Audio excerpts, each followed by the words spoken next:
اللہ تعالیٰ اپنے بندوں سے بڑا جلد راضی ہو جاتا ہے. وہ اپنے بندوں کو بہت زیادہ مشقت میں نہیں ڈالتا. وہ اپنے بندوں سے اپنی نعمتوں کا بدلہ نہیں چاہتا. بہت سخت مشقت والی عبادتیں نعمتوں کے بدلے نہیں چاہتا. وہ بڑی جلدی رحم فرماتا ہے. ماں پیار کرتی ہے اپنے بچے سے، لیکن وہ ناراض بھی ہو جاتی ہے بعض چیزوں میں. بعض معاملات اس کا دل بھی دکھاتے ہیں. بعض جگہ وہ کہ یہ بھی کہتی ہے کہ تو نے میری محبت کا کوئی نتیجہ نہیں مجھے دیا، میری ساری کمائی تو نے ضائع کر دی. والد بہت ساری جگہوں پہ ناراض ہوتا ہے، شکوہ کرتا ہے، کہتا ہے میری بیماریوں کی، پریشانیوں کی، بڑھاپے کی، کمزوریاں کا سبب بیٹے تو ہی بن گیا. یہ ساری تکلیفیں تو ٹھیک ہو جائیں تو میری شاید عمر بھی بڑھ جائے، صحت بھی ٹھیک ہو جائے، میں زیادہ دیر جوان رہ سکوں. ناراض ہوتے ہیں ماں باپ. اسی طرح ماں باپ راضی بھی ہو جاتے ہیں، وہ بڑی جلدی راضی ہو جاتے ہیں. میں اکثر کہتا ہوں کہ والد کو راضی کرنے میں 5-7 منٹ لگ جاتے ہیں، اماں تو 1.5-2 منٹ میں راضی ہو جاتی ہے. ابا جی کو 5-7 منٹ لگتے ہیں، کئی دفعہ کہنا پڑتا ہے، کوئی دلائل دینے پڑتے ہیں، لیکن والدہ کے لیے تو کچھ بھی نہیں. آپ نیلا جا کے پیروں میں بیٹھ ہی جائیں، کچھ بھی نہ کریں. آپ پورا روئیں نہ، رونے والا منہ ہی بن جائے تو اماں تو نرم ہی نرم ہے، جس وقت جو مرضی آپ کرا لیں ہو گیا. اللہ تبارک و تعالی بلا مثال و بلا تشبیہ سمجھانے کے لیے عرض کرتا ہوں، اللہ بھی بعض معاملات میں اپنے بندوں سے ناراض ہو جاتا ہے. وہ کہتا ہے میں تکبر کرنے والوں کو پسند نہیں کرتا. وہ کہتا ہے فسادی پسند نہیں ہے. وہ فرماتا ہے کہ راہوں میں کجی کرنے والے پسند نہیں ہیں. وہ فرماتا ہے کہ بدعہدیاں کرو گے تو میں صبح قیامت تم سے سوالات کروں گا. اللہ تبارک و تعالی بہت ساری چیزوں کو ناپسند کرتا ہے، ناراض ہو جاتا ہے. بلکہ نبی پاک صلی اللہ تعالی علیہ وسلم نے فرمایا تم بات کرتے کرتے کوئی ایسا جملہ بول دیتے ہو کہ رب اتنا ناراض ہوتا ہے تمہیں پتہ بھی نہیں ہوتا، تمہارے لیے جہنم کا فیصلہ کر دیتا ہے. اس لیے پہلے تولو پھر بولو. خود اپنے لفظوں کی تو تم پہرے داری کرو نا کہ میں کیا کہہ رہا ہوں. کوئی ایسا جملہ، کوئی ایسی بات وارث شاہ مان کری نہ وارثاں دا، کوئی ایسی بات نہ تمہاری زبان سے نکلے. اور حضور یہ بھی فرماتے ہیں کہ اس کا دوسرا پہلو بھی ہے. بعض اوقات تم بات کرتے کرتے ایسا جملہ کہتے ہو وہ اتنا راضی ہوتا ہے کہ تمہارے لیے جنت کا فیصلہ فرما دیتا. مسلمان کو اب یہ حکم ہے، اس ساری گفتگو کا نتیجہ یہ ہے کہ وہ اپنے جذبات پر، خیالات پر، نگاہوں پر، زبان پر، کانوں پر تھوڑی توجہ دے، بے لگام نہ بنے، بے ترتیب نہ بنے، جو طبیعت میں آئے کر نہ گزرے، تھوڑا سا نہ سوچے سمجھے اور تھوڑا سنبھل کے چلے. کبھی ان کاموں کی طرف نہ جائے جن سے رب ناراض ہو جاتا ہے. ان کاموں کی طرف بڑھے جن سے اللہ راضی ہوتا ہے. میرے نبی پاک صلی اللہ تعالی علیہ وآلہ وسلم نے ارشاد فرمایا، بعض احادیث میں لفظ یہ ہیں کہ اللہ اپنے بندوں کو دیکھ کے مسکراتا ہے جو اس کی شان کے لائق. جس ترتیب سے ہم مسکراتے ہیں، جس ترتیب سے ہم روتے ہیں، جس ترتیب سے ہم کسی بات کا اظہار تشکر کرتے ہیں، خدا ان باتوں سے پاک ہے. اب بہت ساری حدیثوں میں آیا کہ وہ مسکراتا ہے، تو کیا مطلب ہے مسکرانے کا؟ تو علماء تفسیر نے لکھا ہے مسکرانے کا مطلب یہ ہے کہ وہ بڑا ہی راضی ہوتا ہے اپنے بندے سے، بڑا راضی ہوتا ہے. یہ مطلب ہے. ایک تو مسکرانے کا مطلب یہ کہ وہ بڑا راضی ہو گیا، بڑا راضی ہو گیا، وہ مسکرا دیا اپنے بندے پہ. اور ایک اس کا معنی خود نبی پاک صلی اللہ تعالی علیہ وسلم نے بیان فرمایا. مسند امام احمد بن حنبل میں حدیث ہے، حضور سید عالم علیہ السلام سے صحابہ نے پوچھا یا رسول اللہ شہید تو بڑے لوگ ہوتے ہیں، شہیدوں میں افضل کون ہے؟ تو اللہ کے حبیب علیہ الصلوۃ والسلام فرمانے لگے وہ والا بندہ جو ڈٹ گیا تھا کافروں کے مقابلے میں، وہ ہلا نہیں، پوری طرح ڈٹ کے جو لڑا وہ شہداء میں افضل ہے. حضور فرماتے ہیں وہ جنت کے بالا خانوں میں سیر کرے گا اور رب اسے دیکھ کے مسکرائے گا. رب اسے دیکھ کے مسکرائے گا. اللہ تعالیٰ مسکراتا ہے اسے دیکھ کے. اور اگلے جملے میں حضور نے وضاحت کر دی، فرمایا جب رب دنیا میں کسی پر مسکراتا ہے نا تو اس کا معنی یہ ہے کہ قیامت میں پھر اللہ اسے حساب کوئی نہیں لے گا. جس پر اللہ دنیا میں مسکرا دیا اس سے کوئی حساب، تو وہ کام ڈھونڈنے چاہیے نا جس سے اللہ مسکرائے. ویسے کبھی ہم ایسا کرتے ہیں کہ نہیں کہ کسی کو راضی کیا جائے؟ یہ کام ہم کرتے ہیں کہ ہماری کمپنی کا جو سربراہ ہے وہ ہم سے راضی رہے، جس ادارے میں ہم پڑھاتے ہیں اس ادارے کا بڑا ہم سے راضی رہے. یہ کرتے ہیں ہم، اس کے لیے کچھ نہ کچھ ہیلے بہانے ہم کرتے ہیں. برادری، قبیلہ، علاقہ، بستی، لوگ کسی طریقے سے ہمارے ساتھ مطمئن رہیں، کرتے ہیں نا یہ سارے کام. اس میں تھوڑی مشکل بھی ہمیں آتی ہے لیکن کرتے ہیں کیا کریں, گھر میں بھی کئی دفعہ ایسا ماحول بنانا پڑتا ہے. چلیں ایک اور میٹھی مثال دیتے ہیں, زیادہ سمجھ میں آئے گی. چھوٹا بچہ خوش رہے, آپ اس کے لیے محنت نہیں کرتے. وہ چھوٹا ہے, اس کو خوش کرنا فرض ہے ابا پہ, لیکن وہ کہتا ہے کہ میں نے موٹر سائیکل لینا ہے. چھوٹا ہے, چلا ہی نہیں پائے گا, تو ابا پھر اسے راضی کرتا ہے, کہتا ہے بیٹے چھوٹا سائیکل لے لے, چل میں تجھے اڑانے والا جہاز لے دیتا ہوں. مقصود کیا ہے کہ اس کو ناراض نہیں کرنا, یہ روئے نہ, اس کا دل نہ ٹوٹے. ہو یارو سنو نا میں کیا کہہ رہا ہوں.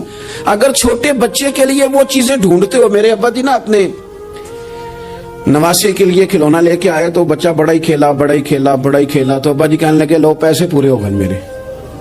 بچے کو پسند بڑا ہے نا, پیسے پورے کر چھڑے لینے, دیکھو نا جی کتنا اس کو راضی ہوا ہے. تو انسان کیا کرتا ہے کہ کوشش کرتا ہے چھوٹا بچہ بھی ناراض نہ ہو, تو وہ چیزیں وہ ڈھونڈتا ہے کہ اس کو کیا پسند ہے, چاکلیٹ لے جاؤں, فلاں چیز لے جاؤں, آئس کریم لے جاؤں. تو ایک بچے کے لیے, گھر کے لیے, سربراہ کے لیے اتنی محنت کرتے ہو, تو وہ کام بھی ہمیں ڈھونڈ کے تلاش کرنے چاہیے نا, جس سے رب راضی ہوتا ہے, اللہ راضی ہوتا ہے. بتاؤں وہ کون کون سے کام ہیں. نبی کریم صلی اللہ تعالی علیہ وسلم نے ارشاد فرمایا, 3 لوگ ہیں جنہیں دیکھ کے رب مسکراتا ہے. یا رسول اللہ صلی اللہ علیہ وسلم وہ کون کون سے؟ تو محبوب فرمانے لگے, ایک وہ بندہ ساری مخلوق سوئی ہے, آدھی رات ہے, رات کا پچھلا پہر ہے, اس نے اٹھ کے وضو کر لیا, مصلی پہ کھڑا ہو گیا خدا کی یاد میں. فرمایا اسے دیکھ کے رب مسکراتا ہے جو اس کی شان کے لائق ہے. مسکراتا ہے اللہ. یہ تو سونے کا ٹائم تھا, یہ تو گہری نیند آنے کا وقت تھا, رات کا پچھلا پہر. رات پوے تے بے درداں نو نیند پیاری آوے, تے درد منداں نو یاد سجن دی ستیاں بھی آن جگاوے. اور ساون کی کالی راتوں میں جب بوندا باندی ہوتی ہے, وہ راتوں کو اٹھ اٹھ روتے ہیں جب خلقت ساری سوتی ہے. اللہ مسکراتا ہے. اور سننا میرے بھائی, میرے نبی پاک صلی اللہ تعالی علیہ وسلم فرماتے ہیں, جب مسلمان نماز کے لیے صفیں بناتے ہیں نا, ترتیب لگ رہی ہوتی ہے, اب اللہ کی بارگاہ میں کھڑے ہوں گے, قیام کریں گے, رکوع کریں گے, سجود کریں گے. فرمایا جب مومن صفیں بناتے ہیں تو رب دیکھ کے مسکراتا ہے, مسکراتا ہے. کمال ہو گئے عروج بندگی کا, جب بندے کو دیکھ کے رب مسکرائے. خدا بندے سے خود پوچھے بتا تیری رضا کیا ہے, مسکراتا ہے. اور میرے نبی پاک علیہ السلام فرماتے ہیں, جب مجاہد جہاد کے لیے صفیں سیدھی کرتے ہیں, آج تو یہ رب کے نام پہ مرنے ہی آ گئے, یہ صفوں میں کھڑے ہوں گے, ترتیب سے لڑیں گے, ترتیب سے گلا کاٹیں گے کافروں کا یا شہادت لیں گے. فرمایا جب جہاد کے لوگ صفیں بناتے ہیں تو رب انہیں دیکھ کے مسکراتا ہے. کتنے نصیبوں والا وہ بندہ ہے جسے دیکھ کے مسکرا دیا. اور یار کبھی تیرا بیٹا تیرے سامنے مسکرائے نا چھوٹا, تو تیرا دل باغ باغ ہو جاتا ہے. تیری ماں بیمار کسی ایک دن صحیح طرح ہنس پڑے تو طبیعت خوش ہو جاتی. مجھے بتاؤ نا, جس کا رب بھی اسے دیکھ کے ہنس پڑے, جو اس کی شان کے لائق ہے, کیا اس بندے کے نصیبے ہیں, کیا اس کے مقدر ہیں. آپ اس مقام پر اپنے آپ کو لائیں. اب دیکھیں نا, یہ حدیث ہم نے سن لی, اب ہم نے نا اس طرح صفحے نہیں بنانے جس طرح ساری دنیا, اب ذرا صفحے بھی شوق سے بنائیں گے. آپ ذرا تھوڑا سا شوق پیدا کریں گے, بھئی یہ تو میں وہ کام کرنے لگا ہوں جسے دیکھ کے رب مسکراتا ہے. نبی پاک صلی اللہ علیہ وسلم نے فرمایا, جب کو بندہ توبہ کرتا ہے نا, ہم توبہ کا رٹا لگاتے ہیں, یا اللہ میری توبہ, یا اللہ. اور توبہ کا تو مطلب یہ ہے کہ پچھلے گناہوں سے پکی توبہ, آج کے بعد یہ غلطی نہ کرنے کا پکا وعدہ. تو نے ساری شب برات رو کے گزاری ہے, بتا سویرے جھوٹ جوڑنے کا ارادہ ہے تیرا, آج کے بعد رشوت تو نہیں نہ لے گا, ملاوٹ تو نہیں نہ کرے گا, یہ توبہ ہے. اور اگر سارے کام اسی طرح کرنے تو پھر کیا توبہ کا رٹا ہے, جتنا مرضی لگاؤ. حضرت علی بن ربیعہ رضی اللہ تعالیٰ عنہ فرماتے ہیں, میں مولا علی کے ساتھ تھا, مقام حرا کی طرف جا رہے تھے. حضرت علی نے ہاتھ اٹھا کے دعا مانگی ہماری تعلیم کے لیے, ورنہ حضرت علی ہم صحابہ کو محفوظ عن الخطا تو مانتے ہیں نا. ہاتھ اٹھا کے کہا, اے اللہ ہمارے گناہ بخش دے, تیرے علاوہ کوئی معاف کرنے والا نہیں. اور پھر حضرت علی آسمان کی طرف دیکھا, اور دیکھ کے نا حضرت علی بن ربیعہ کو تو مسکرائے. حضرت علی بن ربیعہ کہنے لگے, حضور مسکرائے کیوں ہو؟ فرمانے لگے, ایک دن میں حضور کے ساتھ اسی طرح آیا تھا, اسی طرح حضور نے دعا فرمائی تھی ہماری تعلیم کے لیے, اور پھر حضور مجھے دیکھ کے مسکرائے تھے. اور فرمایا جب کوئی بندہ رب کی بارگاہ میں اس طرح استغفار کرتا ہے تو رب مسکراتا ہے, اور مسکرا کے فرماتا, دیکھ لو میرے بندوں کو پتا ہے کہ میرے علاوہ معاف کرنے والا کوئی نہیں, انہیں پتا ہے. تم اس کی بارگاہ میں رجوع تو لاؤ, آؤ تو صحیح دو آنسو لے کر, اقبال کہتے ہیں کہ موتی سمجھ کے شان کریمی نے چن لیا، قطرے دو گرے میرے اب کے انفال کے، دو میں نے آنسو بہائے تھے تو اس کے کرم نے تو موتی سمجھ کے چن لیے۔ سنو نا حضور، اس استغفار کو اللہ کو یار رات کو توبہ کر کے سونا چاہیے ہمیں۔ کچھ غلطیاں ہم کرنا نہیں چاہتے پر ہم سے ہو جاتی ہیں، کچھ دل ہم توڑنا نہیں چاہتے پر وہ ٹوٹ جاتے ہیں، ہماری مجبوری ہوتی ہے ٹوٹ جاتے ہیں۔ رات کو اس کی بارگاہ میں ہاتھ باندھ کے، کشکوں میں طلب دراز کر کے خوب استغفار پڑھنا چاہیے کہ مالک بندے ہیں نا، کیا کریں، نفس کا ساتھ ہے، دنیا کا ساتھ ہے، خواہشات نفسانیہ، مالک معاف کر دے۔ درد سے توبہ، رسم نہ ہو، کہانی نہ ہو، لفظ نہ ہو، جملے نہ ہو، اور جناب ایسے لوگوں کے بیچ بڑے ہاتھ باندھ کے اور بڑا کوئی ضرورت نہیں، آپ اکیلے اپنی چارپائی پہ بستر کے اندر منہ دے کے بھی درد سے کہیں گے نا معاف کر دے تو وہ تو مہربانی بڑا ہے۔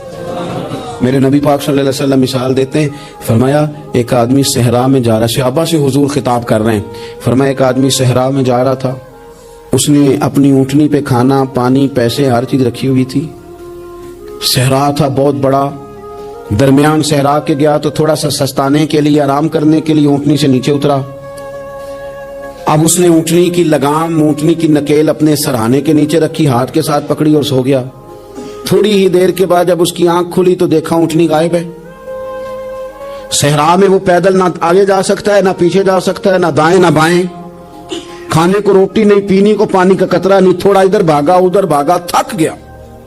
کریم محبوب فرماتے ہیں وہ پوری طرح نڈھال ہو گیا اور مایوس ہو گیا، معاذ اللہ، مایوس ہو کے دوبارہ اسی جگہ آ کے لیٹ گیا جہاں پہلے لیٹا تھا، انتظار کرنے لگا کہ اب موت ہی آئے گی، آخری وقت ہے، اب نہ میں پیدل یہ صحرا کراس کر سکتا ہوں، نہ پیچھے جا سکتا ہوں، نہ کھانا ہے نہ پانی ہے، سوائے موت کے کوئی سہارا نہیں۔ حضور فرماتے ہیں وہ رستے میں دوبارہ لیٹ گیا، اچانک اس نے رخ بدلا تو اونٹنی سامنے کھڑی تھی۔ حضور نے صحابہ سے پوچھا بتاؤ نا اسے بھلا کتنی کو خوشی ہوگی؟ یا رسول اللہ جسے نئی زندگی مل گئی ہے۔ آپ دیکھیں نا سارے ڈاکٹروں نے کہہ دیا کہ اس کے جو گردے معدہ جگر ہر چیز ختم ہے، گھر لے جاؤ خدمت کرو، ہر طرف پریشانی ہے۔ وہ بندہ بھی سمجھ گیا ہے کہ آخری وقت آ گیا، کل جاؤں پرسوں جاؤں، تیاری ہو گئی، سب لوگ آ گئے، باہر والے بھی آ گئے، یہ ماحول ایک عجیب رنگ اختیار کر گیا۔ اچانک ایک ڈاکٹر نے آ کے کہا نہیں غلطی لگ گئی تھی۔ مجھے بتائیے انداز کیا ہوتا ہے؟ بغیر دوائی کے بندہ اٹھ کے کھڑا نہیں ہو جاتا، او میں تو بچ گیا ہوں۔ نبی پاک صلی اللہ علیہ وسلم فرمانے لگے اس کی اونٹنی مل گئی، بتاؤ بھلا اسے کتنی خوشی ہوگی؟ یا رسول اللہ وہ تو دوبارہ دنیا میں آ گیا۔ حضور فرمانے لگے اسے کچھ بھی خوشی نہیں ہوئی۔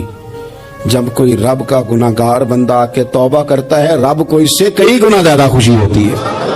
میرا بندہ آ گیا ہے، میرا بندہ آ گیا ہے، میرے گھر آ گیا، اس نے آنسو بہائے ہیں، اس نے کہا اللہ میں تیرا ہی ہوں، تیرا ہی رزق کھاتا ہوں، تیری ہی زمین پہ رہتا ہوں، تیرے نام سے میری سانسیں چلتی ہیں۔ وہ آ گیا، فرمایا اس اونٹنی والے سے زیادہ رب کو خوشی ہوتی ہے جب گناہگار آ کے توبہ کرتا ہے۔